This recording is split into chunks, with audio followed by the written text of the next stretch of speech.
Happy Wednesday, folks, or happy hump day, actually. So we have Hashly Giles on the podcast. Hello.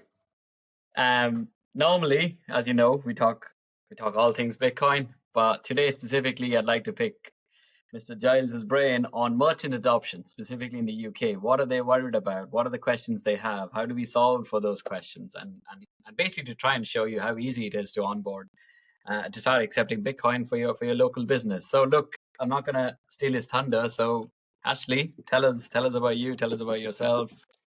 Hi, thanks for having me on. I'm a 52, nearly 53-year-old UK business owner in sales and marketing.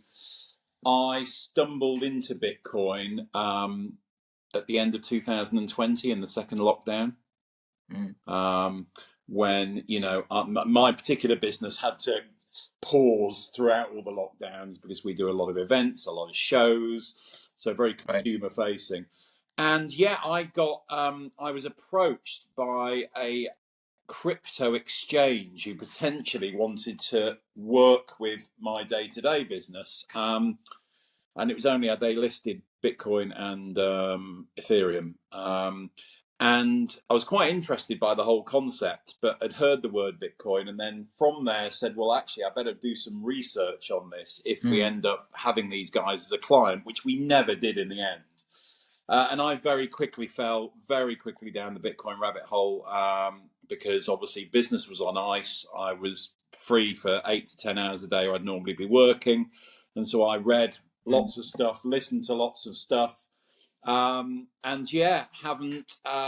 never studied any cryptos. Like, it was all for me very quickly. It was right. Well, Bitcoin, I can sort of understand. The other stuff, I'm not even going to bother.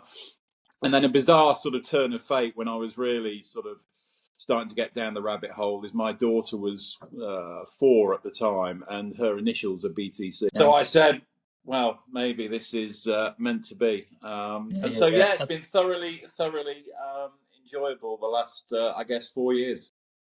Cool. So what was the clincher for you? What made it make sense? The Bitcoin stuff. Fixed supply, halving cycle, and it just made sense given the sort of world we're in now. I sort of went through life running a business and buying property to live in, and that property went up in value and you moved. And my generation had it very, very easy. I mean, I think I bought my first flat in London when I was, probably 24, 25. Wow. We can only dream of that now. Well, yeah, absolutely. But then it was a strange experience in the fact, and it was Northern Rock, my first ever mortgage, who now don't exist. And I'll never forget that my income passed, and I was with them, and they said, "Oh, what deposit have you got?" And I think I had about 30 grand. Sweet. And they said to me, "All right, well, you don't need to use all of that." And I'm like, "What do you mean?" And they said, "Well, we'll lend you 90%, but you can almost go to our partner company here and they'll lend you another 20% if you want." So it was 110% loan to value. Oh my God. What year was this? Huh? What year was this? This would have been 2000 and... Oh, no, it'd have been the late 90s. No, it'd have been about 99. 99. Gosh, yeah. 99, 98. And... and then it sort of, but something sort of didn't feel right. And then I had a lot of friends of mine who bought an enormous amount of buy-to-let properties and were just, rolling over a bit of equity and weren't actually putting any of their own money down. And you sort of look back and then you study Bitcoin and then you look at sort of the world we're in now of just these outrageous, property prices. Because we actually sold, we live in London still, but we are going to be leaving at some point. So we actually sold our family home about 20 months ago, which was sort of quite good timing as it turned out. But you're absolutely right. And you sort of look at now, we've got my wife's nephew's moved in with us for a few weeks whilst he's got his first job in London in the city. And I was chatting to him the other night and, of his take-home pay, about 70, I think it's 78% of it is going to go on a house share, on a room. Wow.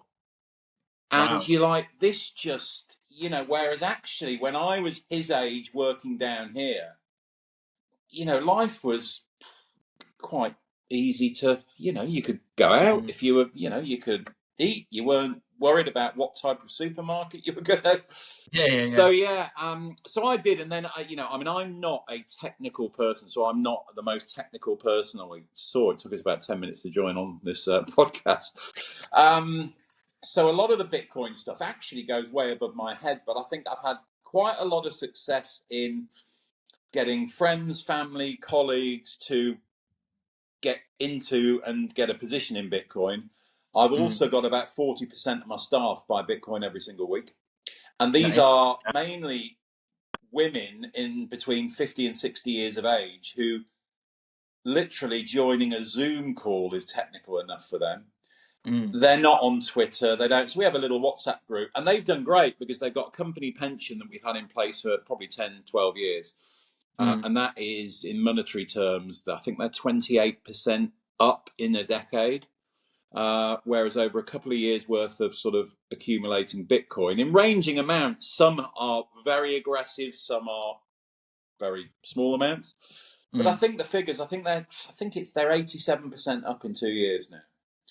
And a lot of them, they're doing it for their kids or their grandchildren. Because they're like, it would have been 20 years ago, buy a buy-to-let, tenant comes in, pay off the mortgage, and then hand that over to your kid when they're 21 or so. Those days are gone. Yeah, I mean, like that's staggering. I mean, 80% of your take-home income for a room. I know it's London, but I didn't realize things are quite that bad, I know, it's incredible. So yeah, he's got the shock of his life moving down, but he's with us now, so he's got his. I think he's going to try and stay as long as is humanly possible. But how is it possible for someone in that situation, and I'm sure he's not the only one, how do they ever bloody put down a deposit? I mean, how does it work? It has to be if you're fortunate enough to be able to have mum, dad, inheritance from a grandparent. That's the only way it can happen unless you become uber successful. I mean, he said, look, there's an opportunity down here and he's going to be working hard. He said, but we've got a lot of friends with young kids, and he already did a babysitting stint for 6 hours on Friday. And he's like, right, I'm going to have to do some babysitting, some dog walking, and maybe in the sort of half terms take kids for a few hours football to allow him to socialise and go out. So it's crazy. I mean, look, yeah, like it would be comic if it wasn't so tragic, right? Yeah. I mean, it's just staggering to me as well, because like, I mean, when it comes to like, and that's the thing with fiat, I think you got to earn it twice, once to actually do the job, and then the other time just to preserve the value of it. Yeah, so you don't really have time for anything else, for self-development, for just like having a bit of fun. Like, I mean, things like holidays are like so expensive now, even, like just taking your family out for a meal, I got to think about it 20 times. Yeah, it's crazy, and that's in the developed world. Yeah, like what the hell is happening to the rest of the planet? No, and I remember in the 90s, I studied in the northeast, and home was in Cheshire, and I used to come back a lot I used to earn some money to get paid to play cricket in the summer, so I used to come back from university back to Cheshire to play. And I remember I used to get on a National Express coach, and I think it paid me paid from memory. I think it was like 9 or 10 quid to get from Newcastle down to Cheshire. We went up north 2 weekends ago. Took my daughter up there. And took her on a Friday afternoon, booked the ticket a couple of weeks in advance. Friday afternoon, came back Saturday afternoon, so just 24 hours. It cost us 278 quid return. Oh my days. Yeah. That's nuts. Yeah. That's nuts, isn't and there were delays. The buffet card didn't work. Fortunately, there was the train before was cancelled, and they allowed everyone with kids to pile into first class. So we got a very nice seat at no extra price. But, just these things, and it's not me being a grumpy old man, although my wife says, I'm just like, things just don't work like they used to. And I mean, for 300 quid, you could have flown them to like Barcelona or something. Exactly. And and sometimes you don't, I go back up north quite a lot. Sometimes you get a reasonable deal, but there's no rhyme or reason with the pricing. I don't know whether it's dynamic pricing, how they do it. but it really is poor value for money. Yeah, and do you think that's pretty much the path that people discover something like Bitcoin, right? I mean, it's kind of like number go up, yeah, that's great, Yeah, but also it's so difficult for me to just manage through basic yeah. necessities. And is Bitcoin kind of viewed nearly as a safe haven or a safe haven for them, do you think? Like that's the only real thing that's providing you real value? Yeah, I mean, I think certainly my staff now, they are, and again, some are more aggressive than others. But just their strategy of every week we are taking a percentage or a fixed monetary amount out of our sales and commission bonus, and we're buying it. I think it's been really interesting chatting to my nephew and some of his friends since he's been down with us. Is the biggest distraction for a lot of the younger people. So he's got some Bitcoin that I didn't realize he has, but it's very much in the crypto bucket where there is no patience, and I don't think there is in society. They want everything tomorrow, and very much crypto is seen as just a way to make some quick money, hopefully. But he's regaled stories of friends and whatever where most of them don't make quick money, they lose a lot of it. Yeah. And there is no sort of, there's this whole, oh yeah, I understand blockchain. And it's like, but they don't know the fundamentals of Bitcoin. So I was quizzing him. He sort of understood the fixed supply, didn't understand the halving cycle. He didn't understand the whole production, the energy, the mining, the renewables in parts of Africa. Didn't understand you could actually use it in terms of lightning and whatever. And that blew his mind, actually. And that was last night. I sent him a fraction of a penny's worth and went, well, this is...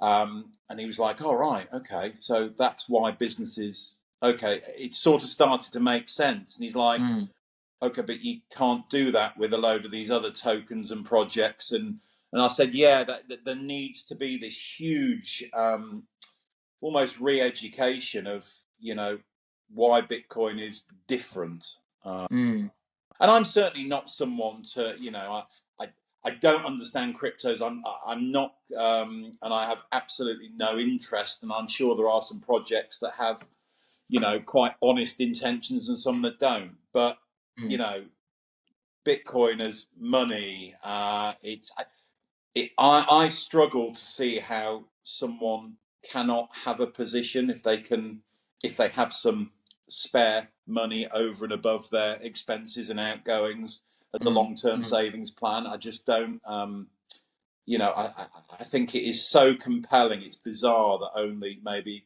just over 1% of the global population actually own any. Yeah, that is, and I think you touched upon it there. I think it's a lot of it is sort of muddy waters with the crypto world, right? Yeah. Kind of like people don't necessarily differentiate between the two, and Yeah. I think that's part of the re-education. Yeah, and I think the volatility scares the life. I know with him, he's like, it's so volatile, and I'm like, yeah, but you've got to use that to your advantage. That yes, if you were to go and put your life savings in it on a Monday morning, and you might need access to those savings within 12, 18, 24, 36 months, that will have some sleepless nights. Whereas if you just set a methodical Friday afternoon, this is an amount I'm going to purchase and I'm going to do it every single week. Well, the volatility is it's your friend as opposed to, I guess, your enemy. Yeah. I mean, my view on the whole volatility thing is I don't actually think it's volatile, right? So if you look at the number of trading hours that Bitcoin has been around for since 2009 or whatever, it's actually higher than the US stock Yeah, exchange. that's right. So actually, if the US, like if you could trade Apple stock on Christmas Eve at 4 a.m., Yeah, do you not reckon it could be more volatile than it is? yeah, good point. You know? Yeah, good point. So and its volatility again, it kind of depends on your time horizon. I mean, look, if you're putting money away that you need multiplied by 10x in the next year, I mean, Bitcoin's probably not the right thing for you. Yeah, You know, it's I think it's a fiat sort of mindset, which by default we've kind of developed because our world around us yeah, kind of incentivizes you to do that, right? yeah. So I think Bitcoin just flips it all on its head. So one interesting thing I saw on your profile, actually, you call Bitcoin, or you think Bitcoin's a discovery as opposed to an invention. Oh, that was What do just you the mean by that? tagline. Yeah. I think that was just something that I just put up there. Yeah, I don't know. I mean, it's been. I mean, it is mind blowing, and I'm not a massive historian on Bitcoin, because I guess my non-technical brain just doesn't, it only goes a certain level. I think what I've sort of tried to do is, um, very much, yeah, is it a discovery, is it an invention, God knows. But I think what I've tried to do is, when I sort of, um, really studied it to a level of understanding that I thought, right, I'm absolute. This is the asset for me now. This Mm. is, the asset for my daughter, and this is what I'm going to do. I think, well, by being not very technical, it was quite frustrating, because you meet some of these people who are so uber smart. Mm. And I thought, well, actually, what can I do to add some value? And that's where I thought, well, you know what? Considering my whole life has been in sales, I'm very comfortable dealing with people. So Mm. to actually get people on board and allocate, that was a big tick in the box. And I made a chart the other day. I was thinking who they were, and then groups of groups. And I think it's about 85 people now who I've actually got off zero, so to say. Nice. I then have run out of, people, immediate people, and companies and whatever. So then I thought, I met the guys at Bridge to Bitcoin a couple of years ago, and saw what they were doing, and thought, actually, merchants, this makes sense now. And it maybe didn't make sense at the beginning, because I was like, who on earth would buy things in Bitcoin with the price trajectory? But then I Yeah. started to think, actually, this actually is important. And then on the white paper, the first thing about it is it's money. Correct. Yeah. And so I then said, right, in my spare time, which I don't get a huge amount of, but I spend, as much time as I can, let's see if we can get some merchants accepting Bitcoin. Mm. And that's been great fun, really rewarding, has got easier. And I think, probably when I started doing it was either in the midst or just post FTX. Mm-hmm. So that was certainly a more hostile environment Yeah. with people I can like, imagine. But now, yeah, and I think it's like anything though, the more times you do it, the better you get. And I've been helping other meetup groups by onboarding, because, everyone's got their skill set. And there's a load of people who've reached out to me and said, look, technically I know everything, but I'm not. I'm a bit, maybe insular, and I don't have the confidence to go and speak to a merchant. I'm like, well, don't worry, Mm. I'll pick up the phone or send an email or work with you on it. And we've started Mm. to have some success outside of my area, say in London, Mm. because it just makes sense, for a Yeah. certain type of merchant in a certain type of area. Why wouldn't you?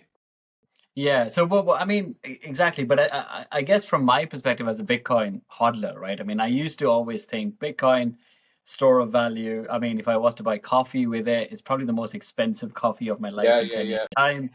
So why the hell would I do it, right? yeah, But I think to your point, it is money though. I mean, you've got to like blood in a body, it's gonna have to circulate at some point, right? yeah. We can't simply just hodl it. No, absolutely. And look, I'm a hodler, but I have, like Tooting Market will probably talk about. If I know I'm going to Tooting Market, I will choose to spend in Bitcoin most of the time. Sometimes and I will go, right, well, the family are going out, I'm going for drinks with some mates, Yeah, £80 worth of Bitcoin I will buy, put in my Lightning wallet and use it. yeah, And so it's more that I don't have. When I went to an event the other night, and you could only pay by Lightning or cash. I didn't have any cash, and I had literally, I think £3 in my Lightning wallet. So I need to, and I think there is a bit of that culture. But I think people are, yeah, they're too worried, because there's been some stuff about the tax that actually, if and I'm not an accountant, but it's not as tax inefficient transacting in it as long as you replenish within 30 days. yeah, yeah. That's what Puts some people off. But the massive knock-on effect for me has been the attitude of the merchants, once they are on board, once they've accepted some payments. mm, And in terms of just an endorsement of brand Bitcoin, mm, it's really caught the attention of sort of friends of mine who are maybe traditional finance people, quite high level. mm, mm, And I would say a year and a bit ago, they were quite neutral on Bitcoin. Some of them had some, but some of them used to have some and sold. And they were quite sort of neutral on it.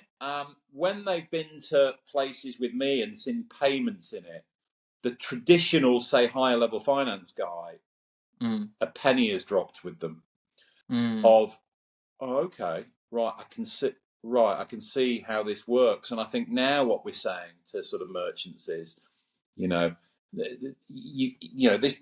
these Bitcoin transactions are not going to turn your business around at this stage. You're going to get 1 to 4% of your transactions being Bitcoin payments or paid by Bitcoiners.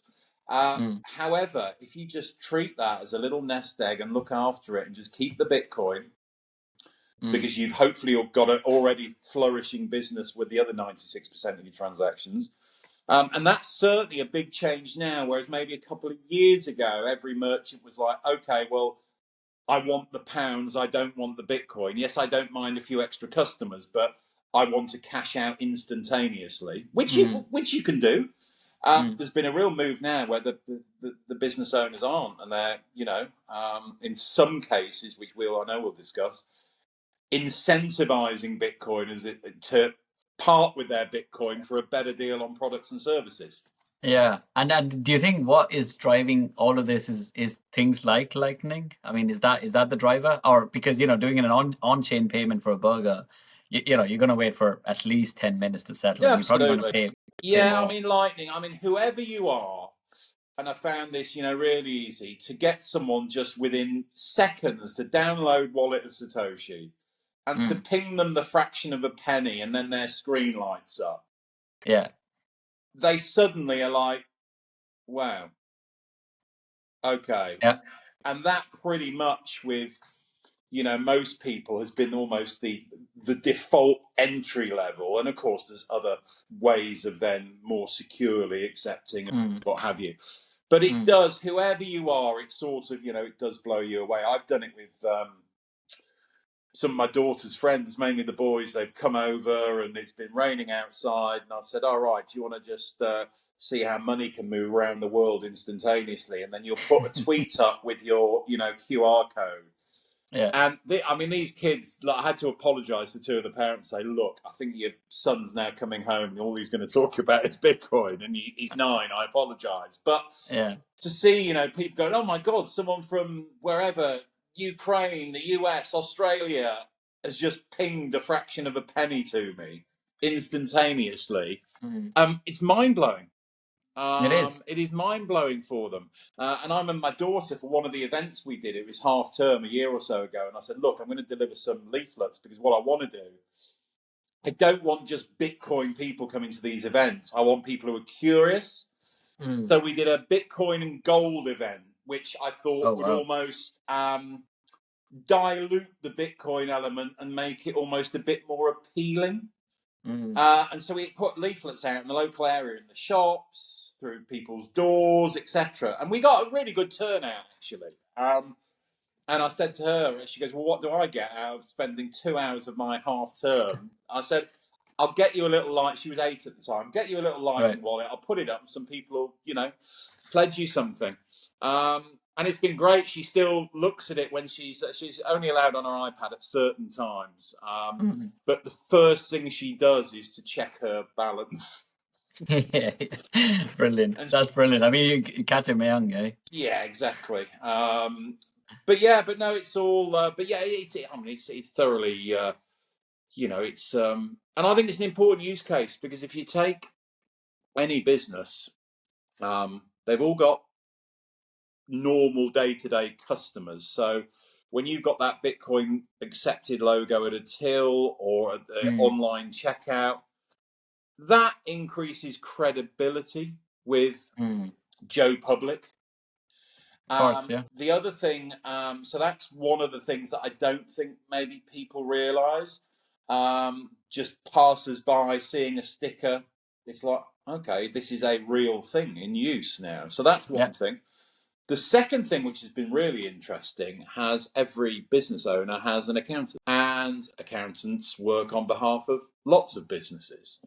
And, I know from my accountant, I mean, we obviously had a nightmare through COVID, but probably 6 months ago, we started as a business allocating to Bitcoin every sort of Friday. The invoices land, we take a fixed portion and just buy, ignore price.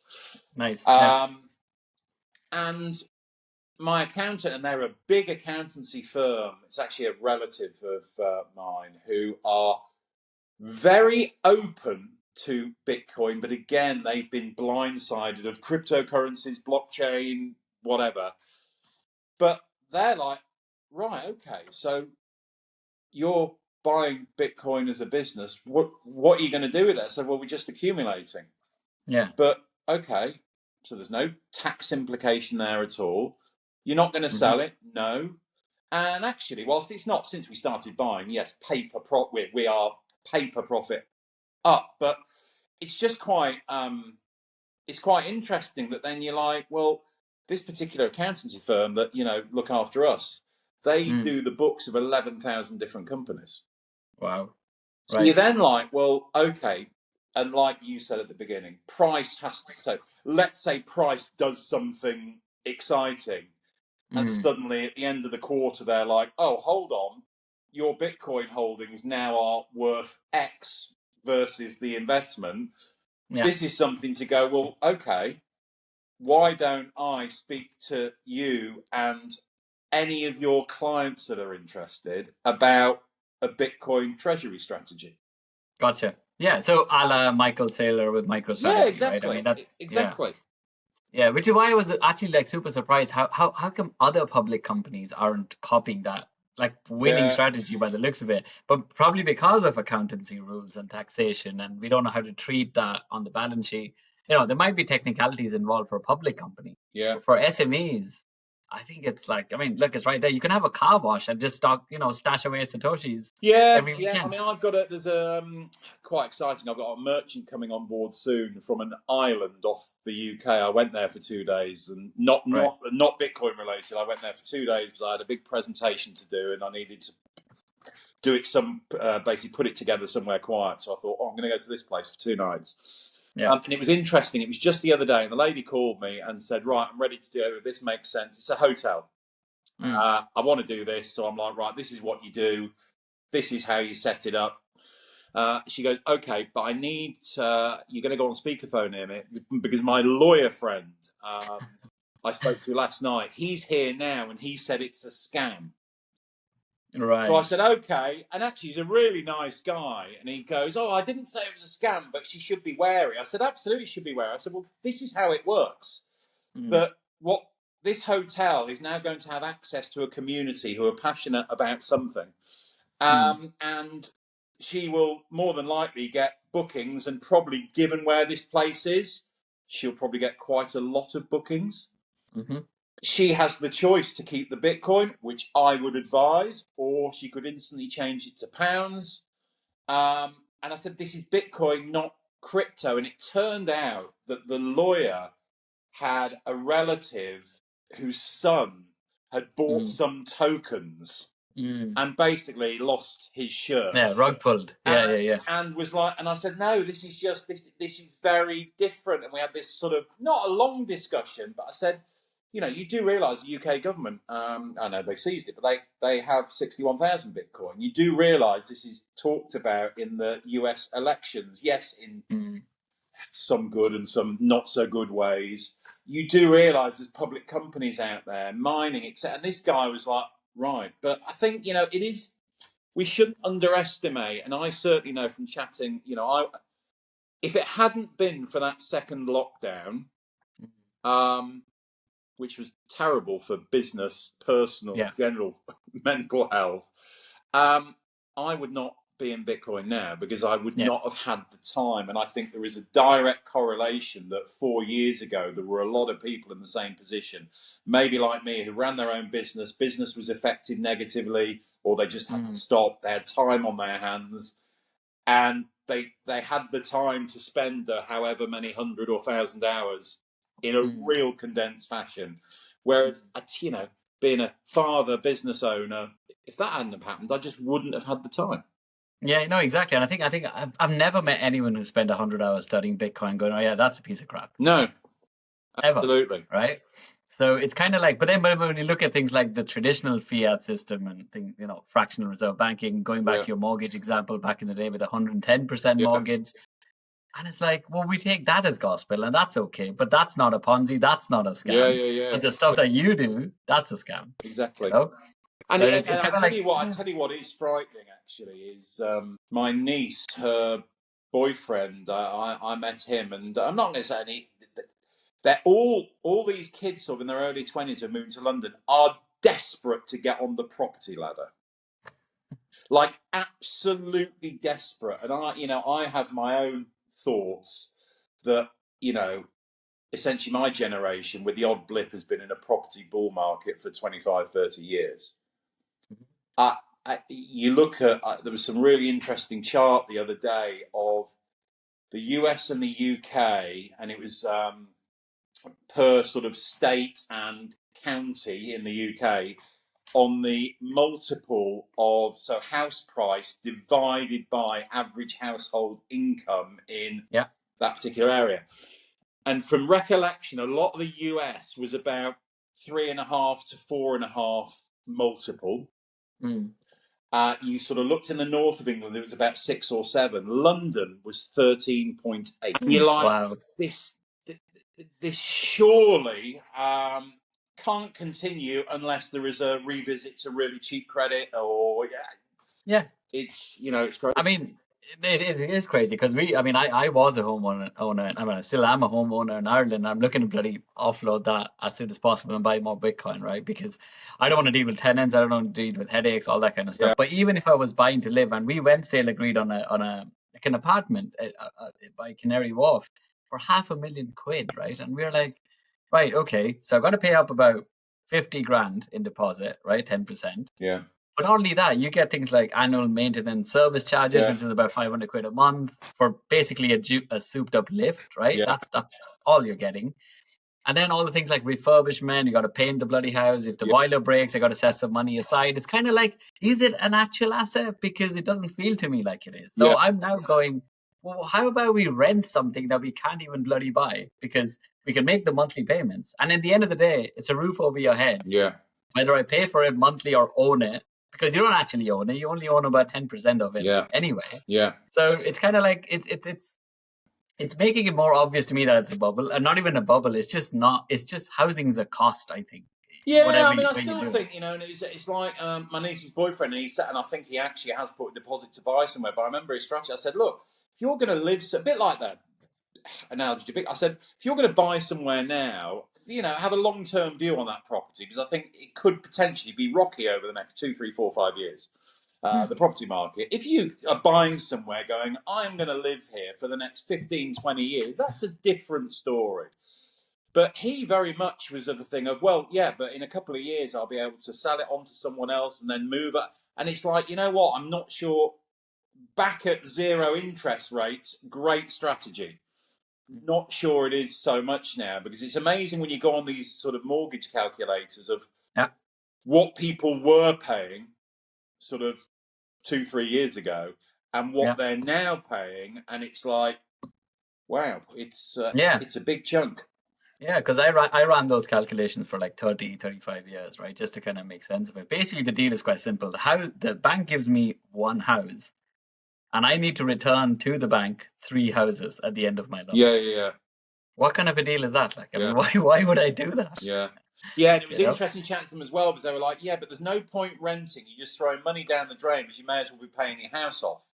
And I Yeah, said, yeah, but if you've got a shorter term strategy, you do realise that in the first few years of a repayment mortgage, you're actually not paying any of the capital off. You're just exactly, paying the interest.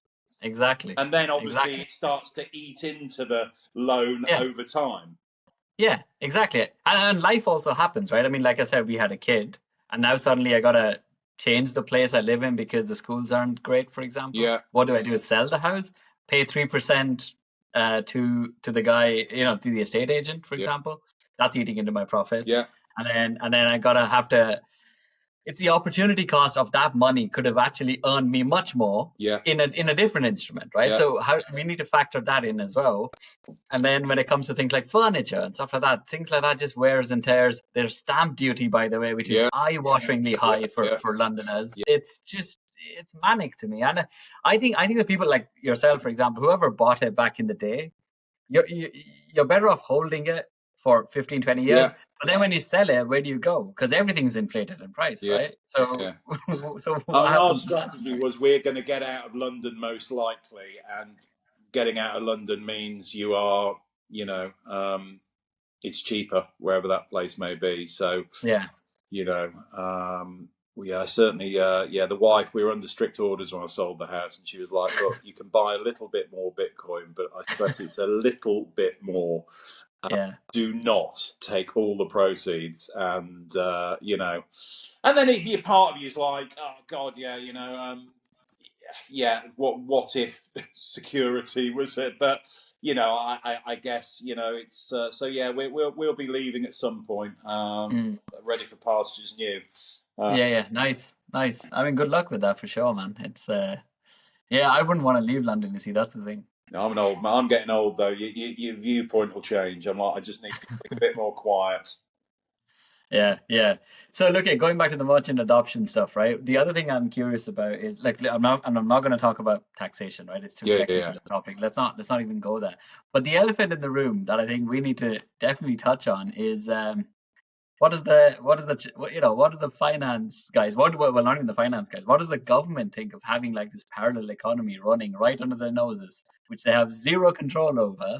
They're not going to take kindly to that, right? So what's going to happen there? I don't know. I mean, what I do know from someone who's been in the Bitcoin space a lot longer than me, who I've got to know, he had meetings back in, I believe, 2017 with HMRC, and Okay. he said HMRC were really quite chilled about paying because they make their money on the VAT of the products and services, what have you. Right. I don't know. I mean, what we're trying to do. I mean, you know, are any politicians aware that these, or government officials aware that these places accept Bitcoin payments? They're doing nothing illegal. They've got it on their balance sheet. If they do sell, their accountant will work out the gain The that's capital gains, taxable. yeah. I don't know. I mean, and part of my passion, I know the guys at Bridge to Bitcoin who do an amazing job. Mm, And there's not many. There's a few of us now around the UK. There's not many because it's not for everybody. Being able to go and talk to businesses, but I would like to push the envelope and go from 400 businesses to 3,000 mm, and make it a talking point. yeah. Because I think there are some really interesting things in terms of places like Germany, Mm, okay. where, and again, we won't poke, but just the tax treatment in Germany is you hold Bitcoin or any other crypto, I believe, for 12 months. After 12 months, you can transact in it, sell it, do whatever you like, completely tax free. Mm, right. The 12-month hodl period. And I think we're seeing stuff. I think something came out in the UAE about 48 hours ago about the tax or lack of on transactions now. Yeah. Yeah. So I You think, can also get paid in Bitcoin in Dubai, yeah, and I apparently. think there's going to be some interesting developments that maybe not this year, but countries are going to have to remain competitive. Mm, So yeah, I don't know, but I would like to, I would like to make it, I'd love to make it a talking point, and there's a few of us who are writing to MPs. I've written to the Labour Party in Tooting and saying, come down, see this technology. This is helping small businesses. It is driving them customers that they, frankly, would never have had before. And we're mm, not saying it doubles their business, but it's an exciting technology. There are events on quiet nights of the week. mm, And, let's be brutally honest, if you're a business owner in the sort of hospitality sector, things are mm, pretty brutal and have been for a mm, while. So mm, they need any help they can get. mm, And I had a mm, really interesting chat with the MP over the phone who said, oh, this mm. sounds really interesting. send me an email, copy in the owner of Tooting Market because they're familiar, and we'll try and get down there. But of course, in age-old fashion, you send me email and there's no reply. Crickets. Yeah. No Yeah. reply. Yeah. But yeah, I mean, it will be. I mean, it's so small though now that I don't know, in the UK there's probably 400 businesses, Yeah. of which most of them are small. And I think it's got to be that way because, frankly, a larger business accepting Bitcoin, the extra custom would do nothing for them really. But some of these businesses, and I think I've just done a couple of videos with Jordan Walker on his Genesis platform of, if you're a business owner that accepts it and then engages with the community, which most of them are so bad with, but like the guys at Boom Bat Burger we're going to, they're starting to engage and go, right, well, 2-for-1 burgers for Bitcoin, and they will start to get follow through from that. Yeah. And it might be a Bitcoiner's 40th birthday, and he goes, you know what, I want to go and hire the place in Bethnal Green, and I'll choose that place for a DJ and whatever because I met Steve, I like him, and actually the common sort of ground was they accept Bitcoin. And we're seeing a bit of that sort of stuff starting to happen now, where a lot of Bitcoiners are speaking to locations that accept Bitcoin and running their own little events, parties, whatever. So it's it's all good.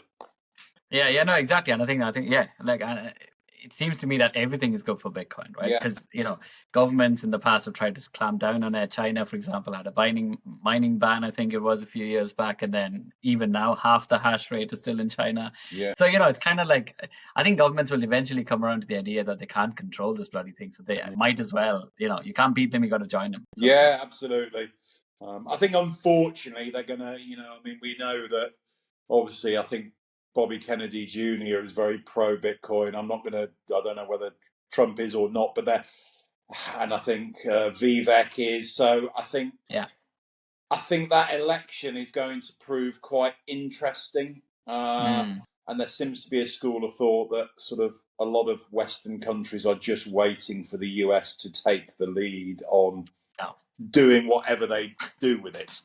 Yeah, because I think the geopolitics, like, for me, seems a bit strange. Like, I mean, if you think about it, the UK and US are pretty much hand in hand, right? Like, even about 10, 15 years ago, they were kind of forefront of technology. But like, the conversations around Bitcoin in the UK mainstream media, for me, are just like trivial. I mean, it's just FUD, right? Over and over again. But like in the US, like you said, Trump talks about it, Vivek talks about it, even Kamala Harris has made mention of crypto, as she calls it. It's like, why do we not talk about this openly as much as I them? think, and I'm part of a round table group. There's about 15 of us who are talking about this, and I won't mention the names, but there are, well, obviously the guys at Bitcoin Policy, they're launching their new site, and I think there's a initiative, I think sometime next week, to put it in the notes, where they're doing a Zoom call for the UK, and basically all I'd say is every Bitcoiner in the UK should join that call at lunchtime. It's good. And of course, you're seeing Susie and Freddie write these incredible articles, and Russell writes stuff. I've thought for a while, and I think it's been proven, is, it was years ago where they set this sort of crypto asset group up within government. It was an MP, Lisa Cameron, who headed it up, who was a Tory MP. I believe she was Tory. But she was heading it up. However, the issue is, in my opinion, there is another group, a very well-financed crypto group in the UK, who have had the ear of a lot of these people.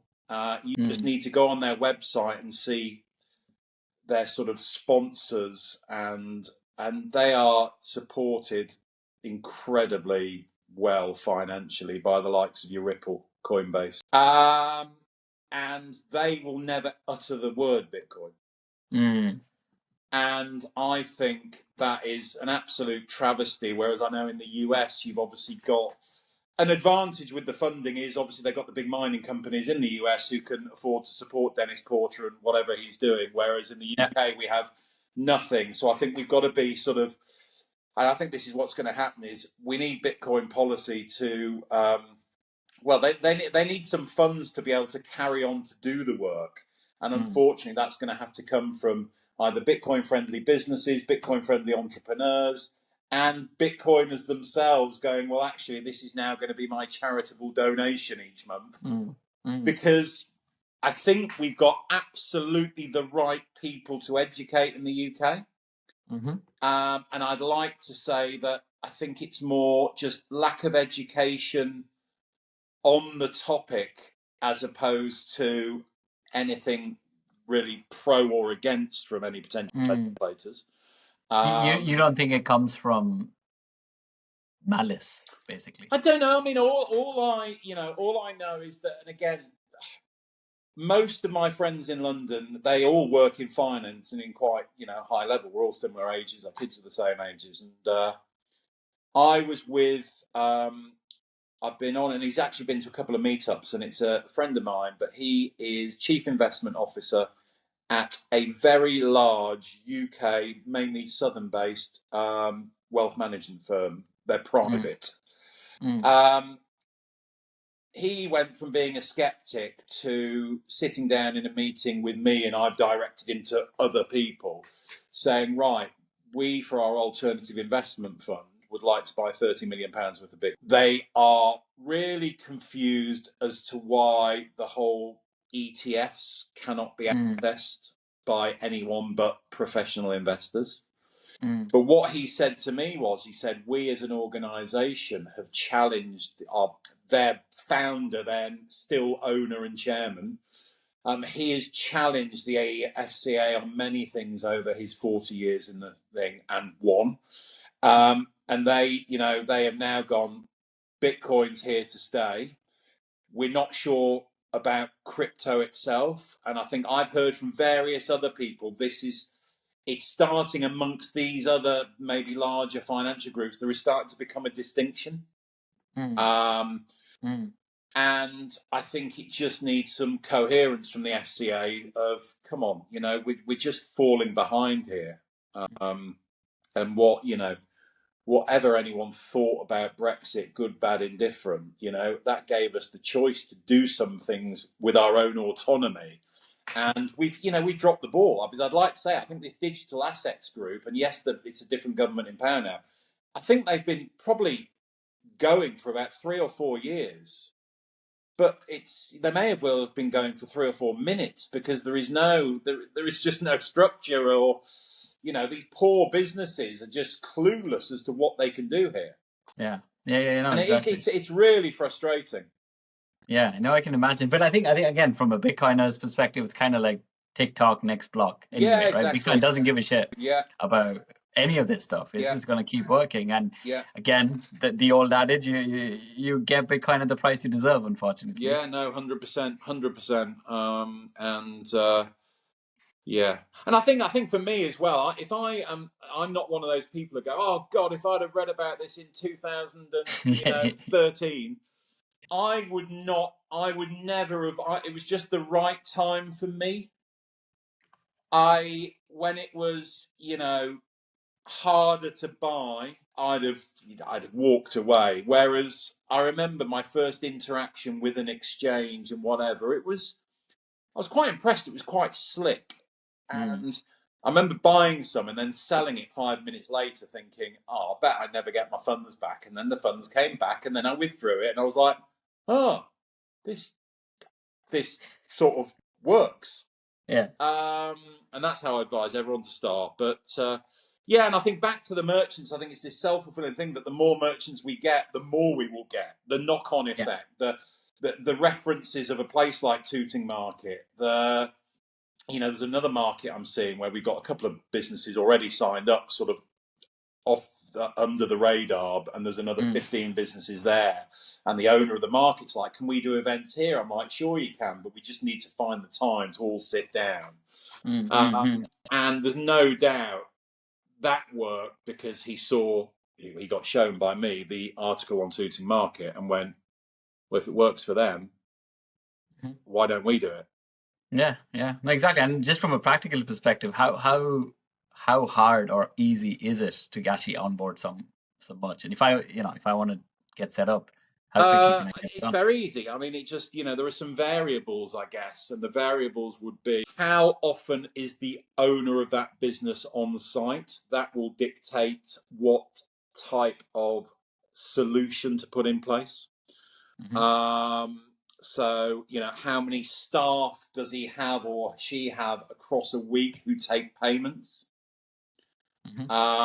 Obviously has a bearing. And then ultimately, what do they want to do with the Bitcoin? Do they want to keep the Bitcoin, which is the real advised and most businesses are doing now? Yeah. Or do they need to potentially access the pound sterling? Gotcha. So it has almost this truth, though, that, you could, owner-operator running his business, could in 2 minutes just open wallet at Satoshi and accept Bitcoin payments. Yeah. You obviously then want to make sure that when that balance reaches a certain level, they look after it in a more, long-term, secure way.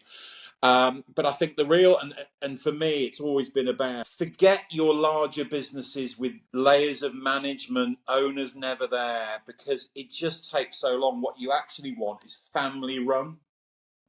So a lot of people say to me, "Oh, my local pub, it'd be great if they accepted Bitcoin." You're like, hold on. It's part of a chain of 30 pubs. Like, this isn't going to happen. However, for the little Mexican restaurant with 25 seats that actually opens Wednesday to Sunday, to turn around to them and say, you know what? You're quiet on Wednesdays, but even better, why don't we come down once a month on a Tuesday?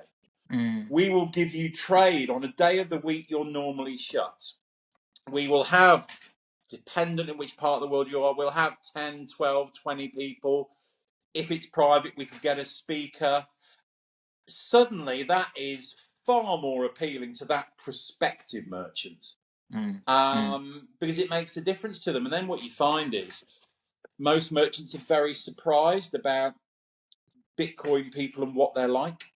And I don't know what image they conjure up, but I always get the same response from merchants saying, A, they spend.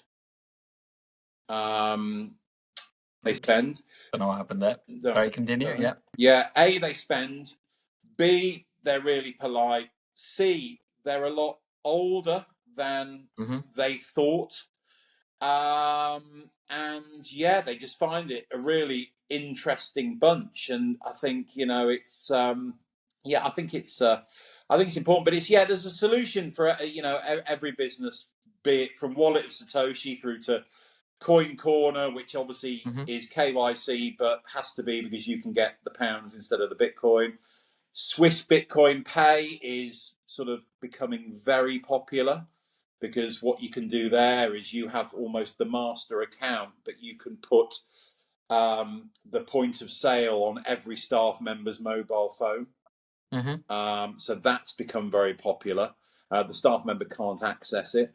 And then there's another little one I've been introduced to. It's a little orange standalone POS device called a Paygo.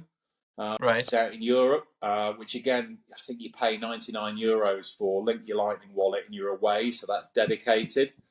And then you've got obviously friends of mine at Musket, which is the one solution that, I guess isn't just a Bitcoin solution, but it's the one terminal that accepts credit card, debit card, Bitcoin payments in one terminal. Yep. And I think they've got some really interesting stuff going with point of sale solutions. Yep. And I actually think that they probably may end up scooping up larger businesses, because what they'll be able to do is to first and foremost compete on the whole payment stack of your point of sale devices, your inventory, all that sort of stuff, where they'll probably be able to do it at a very competitive rate, which then sort of gets Bitcoin in through the back door, really. Exactly, yeah, because I've got the guys from Muscat coming to this podcast actually next week. So yeah, they're great. Yeah, I'm going to go down. They're doing a couple of exhibitions. I'm going to spend some time with them. I mean, great guys, work incredibly hard. And, they know they're at the forefront. This is early days, but they are having some success. And I think they probably will, surprisingly, win some quite big business. But great for Bitcoin, but won't be based on Bitcoin. It'll be based on just their overall payment stack. So I think Yeah, there's a exactly. lot. There's quite a lot going on in the UK, and there's some great voices here. There's a lot of meetup groups. There's work going into merchants. So I think it's positive, but it's still we need to keep on pushing. That's for sure. Yeah, absolutely. And I think, I mean, yeah, look, just to quickly summarize as well, I think we've come a long way since where we were, right? I mean, if you go back even a couple of years, I mean, forget about the mainstream media narrative, but like the adoption of the merchants, I think that's the biggest trigger for me, right? As a Bitcoiner, I feel so much more sort of like it feels like I'm on the right path because I'm like, hey, look, this is actually like it's not just me caught in this delusion of magic internet money. It's actual businesses whose livelihoods depend on this who are now accepting it, right? So this isn't a mass delusion. It's actually the real thing. And then when it comes to like, I mean, have you learned anything from the likes of El Salvador? Because something I think this is the last question for you, Ashley. Was things like McDonald's, for example, in El Salvador accepts Yeah. Bitcoin, right? But McDonald's is a global Yeah. corporation. So how did they? I mean, how does that work? I don't. You know what? I don't know too much. I mean, I can totally see. I can totally see. So, for example, El Salvador, not as a case, but one of my best friends, he spends 6 months of the year here and 6 in South Africa. Mm-hmm. And, the Pick and Pay, the equivalent of Tesco's in South Yeah. Africa, every single store accepts Lightning. Every single Wow. one. And you can see it in his point of view, since he sort of got into Bitcoin sort of through me, he's now, crikey, goes, the merchant adoption out in SA is, yes, in the real, prime streets of Cape Town, Mm. sure, maybe not. But a lot of these townships where people don't have accounts, they don't have access to the banking system, it just makes sense. Whereas I think certainly, and so I think there's a lot of places, and even in El Salvador, out of necessity, they will take Bitcoin. And obviously, great PR as a Bitcoin tourist destination. I mean, the other place that is motoring with merchants is Madeira. Wow. Yeah. I mean, Portugal. Madeira, I remember Madeira had like 5 merchants. They got over 100. And this is the conference was less than 12 months ago. And again, I think what they've got there is they had this conference with 3,000 people over, which, is great. And I bet a lot of businesses were like, all right, this is good. And the conference is in 4 years' time. And actually, these guys have mentioned Bitcoin and transacting in it, and they've got some boots on the ground. And it's just becoming, why not? I mean, why not as a merchant? You do not care if a customer pays you in by Visa, MasterCard, or Amex, Yeah. or a corporate card, personal card. It doesn't matter. You just want their business, and hopefully the rates are, Comparable. relative. Yeah. Yeah. Why not accept Bitcoin payments as well? I mean, as long as we can, with guys like Bridge to Bitcoin, myself, give them the right solution with as little friction as possible, then why not? And again, it's going to have, people say to me, "Oh, amazing what you did with Tooting Market and whatever," and all these businesses wish you'd do it in my area in the middle of Lincolnshire. And you're like, look, there is one big advantage we have in London is the density of population, the amount of tourists from overseas, people on business trips. And whilst Tooting isn't central, it will get some of that trickle down effect.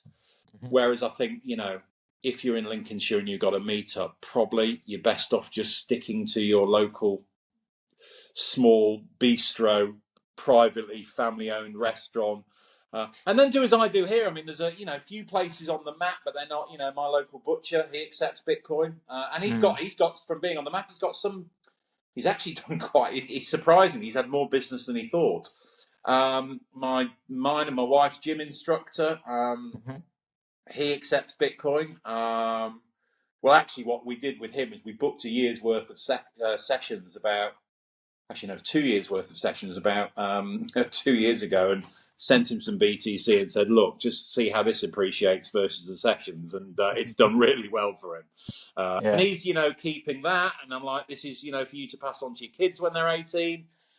So there are, you can create your own little circular economy with the right business. And some of them might not want to be too vocal about it, which is fine.